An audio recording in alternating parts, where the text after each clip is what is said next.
Yeah, so you were both in the village back then in 39? No, Joyce was at I was at Sackerwell Farm. Sackerwell Farm. Yeah, were you a land girl? No, I lived in the mill house with my parents, and I used to go up and do the cooking at the Housekeeper. farmhouse. All right. And there's quite a lot sometimes. I remember cooking for 24. We used to have land army and also men, students, and they used to be learning about the farm and learning to be a farmer, really, I suppose. So that was during the war years. There would have been Yes. land girls there, I presume, doing some of the work the men would have done before. Were there? No, not many of the farm workers went in the war. Right. They were exempt. No, of course, they were still needed on the farm. Yeah. You were living here as well at the time? Yes, yeah. I've lived here all my life. I'm born in this house. Oh. I mean, because we're attached to the Stibbington School, that's where we're based. Oh, yes, that's right, yeah. We've got all the records from there.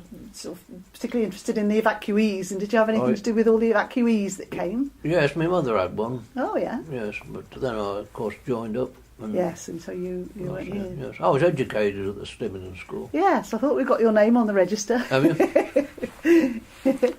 You don't remember the name of the evacuee that your family had? No. It'll be on the list somewhere, I expect. No. It was a boy, I think. Oh, I can remember you had a girl.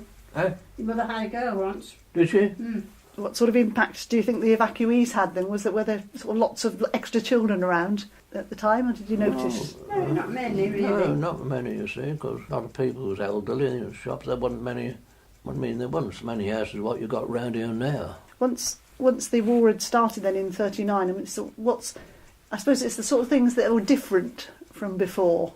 Notice any? See, I joined up in 1941, you see, so I wasn't, right, I wasn't about here long. Yeah. Of course, they had the home guard at the Haycock, run by Mr. Drayton. Oh. I was there a little while, then I volunteered to join up because I didn't want to be in the army or the navy.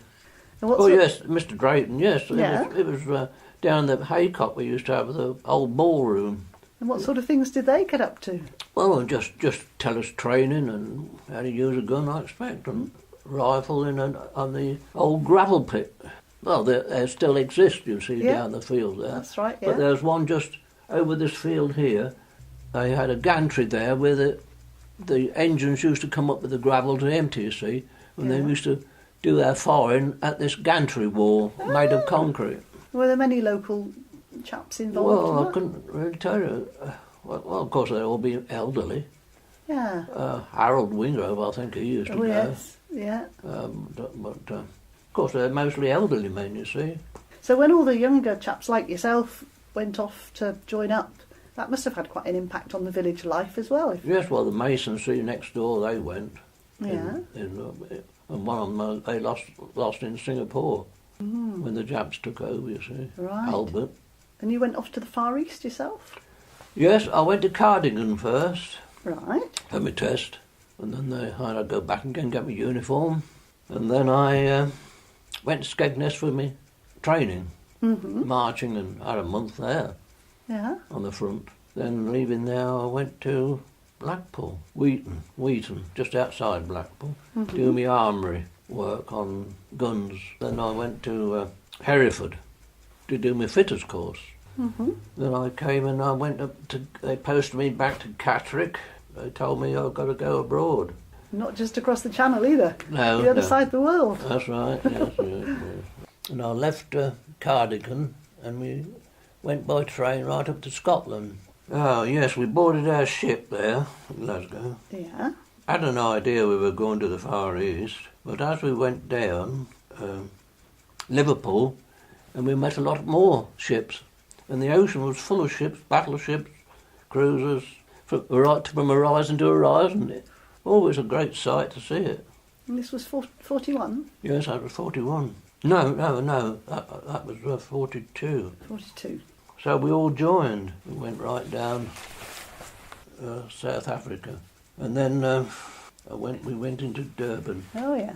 We spent 4 days there. Oh. I think we was refuelling up, you see. All right. Ready to go to Bombay.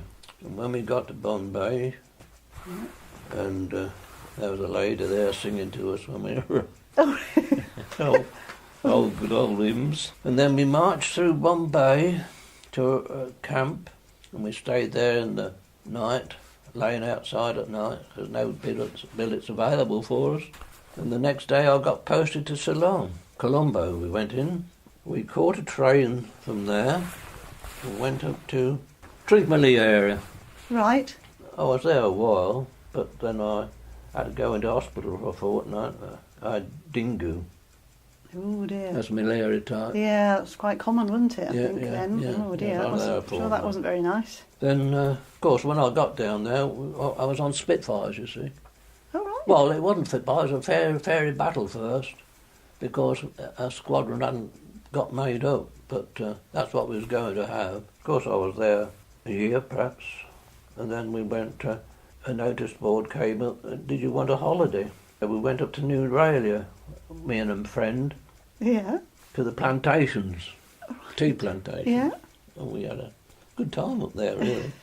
Nice hotel. Then we came down into the middle of Ceylon on a paddy field. I can't think of the name of that one, however. But we wasn't there quite only a short time. Mm-hmm. And then we went down to Colombo, of their small airport there, Right. big enough for the Spitfires to take off. Yeah. And I was there quite a time, enjoyed that down there. Mm. We used to go swimming along the coast there of Colombo. Cool. So what were you doing with the Spitfires? Were you? I was servicing the guns all the time, sighting them up with the pilot and the cameras on the Spitfire. Cool. Do the maintenance on the guns. Well, I didn't do it all because there was armours there as well, you see. There was Yeah. a gang of us, you see, Yeah. a hut full of us, armours. Yeah. Then, after that, they decided that we ought to move further on. So we went to India from Colombo. Then we went right through India, right Right. up to Chittagong. That's a place, very close to the shore. And it Yeah. had a lot of trouble there, didn't there? Yes. Over the Yeah, years. you hear that about it. in Oh, the it was a news. terrible place. Mosquitoes there. Oh, We used to dress ourselves up at night with khaki jackets and everything. yeah. Mm. After leaving Chittagong, then we came down to an island here, in there. Mm-hmm. But we wasn't there very long before they moved us to Rangoon. And we was there quite a while at Rangoon, and then we went on to Singapore. Singapore, but I wasn't part of Singapore before they said I can go home, since I'd done my time. 4 years. God, so this was, what, 45 then? Yes, 45. I got home for Christmas for 45. Oh, there were folk back here very pleased to see you. Well, I don't know. Yes, had you actually started work here before? Yes. I started work when I was 14, you see. Right. Yeah, what were you doing then? Well, you have to go where you could. So I went to Yeah. the greenhouses, Swan yeah. Hill greenhouses. Oh, yes. So going off on and being sent off to do all this has been such a contrast. Did you have much contact with family back home? Could you write letters? Well, we could write letters, but nothing of importance, really. Yeah. Yes, I wrote Joyce a couple of letters, I think. Of course, I knew Joyce before I left.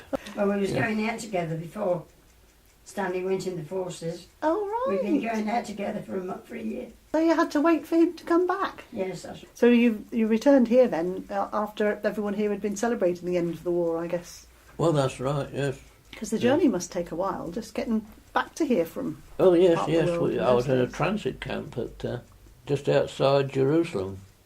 Was there much that was changed when you got back then? Big one. Anything different back here from when you left? Joyce would have been a few years older. Oh, yes. I was training to be a builder at the time.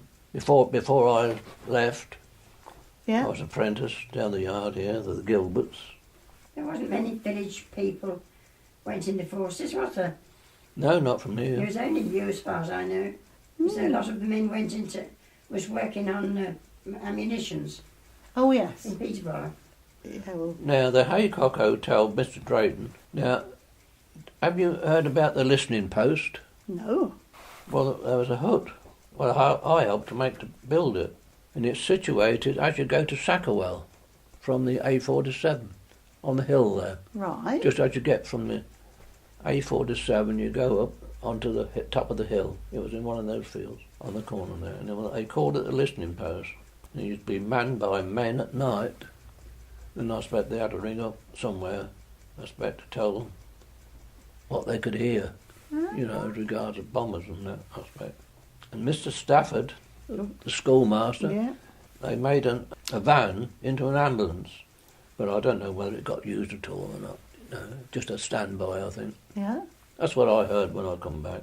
But the listening post, I know that was there going. As soon as the war started, that was. So would that have been Home Guard people who would go and do the... No, it wasn't Listen. Home Guard, it was volunteers. All right. Yes, volunteers. Mm. It was only in operation at night time. Something that you won't know because you wouldn't have been here, Mr. Chambers, but I wonder whether Mrs. Chambers remembers. Somebody has mentioned to us a concert that the German prisoners of war put on at the church here, St Mary's. And only one person has mentioned that to us. The Germans what? German prisoners of war had permission from the church to do a concert in the church. Oh, I never knew that. No, only one person has mentioned that, but nobody else seems to be able to remember it. So Well, the prisoners of war was up Old Sudi, wasn't they? Yes, they were prisoners of war. Yes, they're prisoners of war because when I come back there was all the tank up there and the concrete platforms where the hut was on. Mm. Well, people was living in them. Our own people were living in them to find a home all right. at one time Yeah. when I came back. Because the licorice went through it, didn't A they? lot of the families lived in them that couldn't get a house. Oh, I see. I think it was some of the foreigners what got over here. They billeted them there. Like refugees Is it like escaping. that? Yes, Like maybe Italians. refugees, but there was some our English ones was there as All well. right. Mm. And that was in Old Suli. Yeah. You know, as you go You from mean- the Arwell Road right up to the hill, Yeah. they was all stationed up there. They had a big water tank. And if you walk around, you might see the concrete I think, foundation. yeah, I know what you mean, actually. I knew that was where the prisoners of war were. I didn't know they'd used it for local people. Some interesting little bits and pieces there. Of course, there used to be a blacksmith in there. Have you got about the Oh, the village? blacksmith. Now, I don't know where they were, though. Where was... The blacksmith was, go up street and you go opposite the shop and you'll see a yard. You go down that opening there. He was an engineer, well, blacksmith, and used to do a lot of work for the farm, you know, repairs Yeah. of binders and all kinds of things. Yeah. Well, we used to, if we wanted anything doing with ironwork or anything like that, we used to go up there and they'll do it for you. We got a nice quote from the newspaper about one of the evacuees from London, who lived right in the middle of London, said he liked going to the blacksmiths to hear the banging because it sounded like the sound of Big Ben. Oh yes, well of course they had the furnace there, didn't they? Yeah. And the anvil there and whatnot. And there was Sadler. Oh, yeah. His name was Strickson. He just lived next door to the shop, dress shop. Right. He used to have his out a building, and he used to be a saddler. You know, all to do with leather. We've talked to Charlie and Grace Brown. They were a bit younger, of course. Charlie was just a little lad at the Yeah. time of the war, but Yeah. it was his family that ran the garage down the... Oh, that's right. Down yes. the road, do you remember That's right. that? Yes, I remember that. Yes, Yeah. I remember. Yeah. And there used to be a tailor. Mr. Theed, wasn't it? Then we had two stores, didn't we? We had the store dress shop. It was a shop. Yeah. You know that, That did was you? the general store, was it that one? Yes, Moles. Yeah, Moulds, that's right, yeah. And then Howard's. The other one up street was Howard's. That's the one that was now the post office. That's Is right. it? Yeah. Yeah. Yeah. And of course, you know the butchers, I expect.